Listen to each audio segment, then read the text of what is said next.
Mga kapatid, mga kaibigan at aking mga katunggali, lahat-lahat sa inyo, kumusta kayo? Sa aking mga kapatid, Assalamualaikum warahmatullahi wabarakatuh. Magandang umaga, magandang tanghali, hapon o magandang gabi saan man kayong sulok sa mundo. Mga kapatid, ang isang manglilikha o tagapaglikha, dapat mayroon siyang objective bakit niya ito ginawa nilikha. For example, sa tao, pag gumawa ka ng isang bagay, gagawa ka ng lamisa.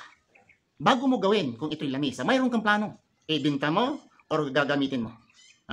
Gagawa ka ng bagay tapos tatanungin po kayo, ano bang purpose nito, brother? Anong gagawin mo nito? Hindi ko alam. Ay, anong klaseng manlilikha?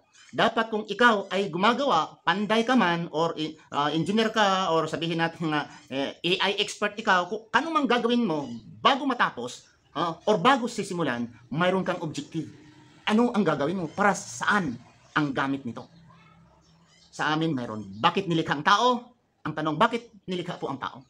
Anong kadahilanan? Ano ang purpose ng Panginoon nilikha niya ang tao? Sige, sagutin niyo sa Biblia, Old and New Testament, sagutin niyo sa inyong Bhagavad, sagutin niyo sa libro na Buddhism, sagutin niyo kung anong sagot. Specific ha? Hindi explanation, hindi palusot, kundi very categorical, clearly stated kung ano ang purpose that Allah created human being. Sa Islam kasi, mayroon. So tinatanong ko kayo dahil ang tama na aklat, tamang paniniwala, hindi sana ito makakalimutan, pagsulat o pagsabi kung sino man ang gumawa sa isang aklat. Okay? Ang Diyos, nilikha niya ang tao. Si Allah, nilikha niya ang tao. In what purpose? Yan ang mga katanungan. Dito mga kapatid, sa Quran, A'udhu billahi minash shaitanir rajim, وَمَا خَلَقَتُ الْجِنَّ وَالْإِنسَ إِلَّا لِيَعْبُدُونَ. And I did not create the jinn and mankind except to worship me. Hindi ko nilikha ang mga engkanto at ang sangkatauhan maliban lamang sa pagsamba sa akin. Ano ba ang samba? Patuwad-tuwad na lang, wala nang gagawin? Hindi po. Sa liya'budun, ang ibig sabihin, pagsunod, pagsurrender sa lahat ng gusto ng Panginoon. Yun ang ibig sabihin.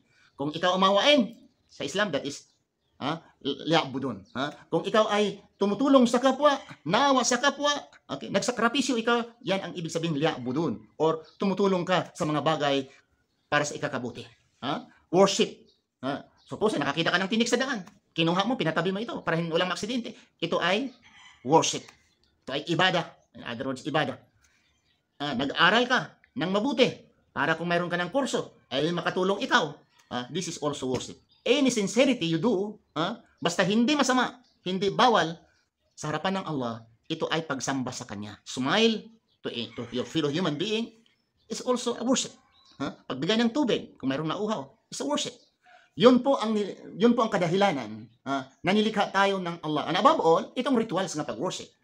Kasi mayroon tayong rituals and non-rituals. Tinatawag na worship. Pagtalima, pagsunod kung ano ang inuutos ng Allah. Walang iba. Nilikha tayo. Hindi tayo laruan. Nilikha tayo, hindi tayo pagtawanan. Nilikha tayo para hindi tayo magpatayan. Nilikha tayo, tayong mga tao. Walang iba ho. To surrender to the will of Allah. Worshipping to Allah. Anything that is not haram, doing good to fellow human being. This is also worship. So maraming salamat po mga kapatid. Makita niyo sa inyong basahin niyo. God, the purpose of creation of human being is to worship God, Son. Mga kapatid. Sa Islam lang, sa Quran lang natin ito mababasa. Maraming salamat. Paki-share. May Allah reward you all. Assalamualaikum warahmatullahi wabarakatuh.